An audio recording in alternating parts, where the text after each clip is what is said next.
MUA बंटाय म्हणून प्रसिद्ध heap hop गायक बिलाल शेखला जीवे मारण्याची धमकी आली आहे। बंटाय म्युझिक कंपनीच्या मोबाईलवर मेसेजद्वारे धमकी आलेली आहे। धमकी देणाऱ्याने मी गँगस्टर गोल्डी ब्राड असून तुझ्या सिंगरकडे 24 तास आहेत, 1 कोटी रुपये दे नाहीतर मारून टाकू अशी धमकी दिलेली आहे। यापुढे gangster Lawrence Bishnoi group, gangster लॉन ग्रुप, गँगस्टर रोहित गोद्रा असा संदेश लिहिण्यात आलेला आहे। कालच MUA बंटाय म्हणून प्रसिद्ध हिप हॉप गायक बिलाल शेख यांनी यूट्यूबवर ट्रिब्यूट टू सिद्धू मुसेवाला हे गाणं प्रसिद्ध केलं होतं।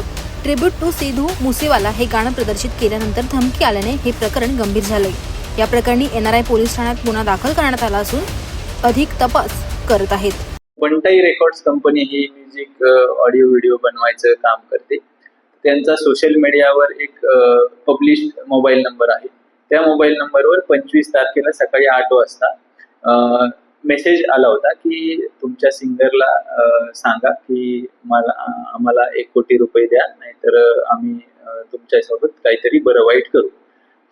हा मेसेज आपल्याला त्या कंपनीचे मॅनेजर आपल्याकडे तक्रार घेऊन आले होते। त्या संदर्भात आपण NRI पोलीस स्टेशन येथे खंडणीचा गुन्हा दाखल केलेला आहे आणि त्या संदर्भात आपण सत्यता पडताळणी करत आहोत। त्याच्यामध्ये आपण ज्या नंबरवरून तो मेसेज आलेला आहे त्या नंबरच्या डिटेल्स घेऊन टेक्निकल अनालिसिस करून त्या संदर्भात पुढे टीम रवाना करणार आहोत। कंपनीचं जे ऑफिस आहे ते सीवूड मध्ये सेक्टर 44 मध्ये आहे। आवाज स्टुडिओसाठी पंकज बेनवंशीसह पुरुषोत्तम कनोज, रिपोर्ट नवी मुंबई।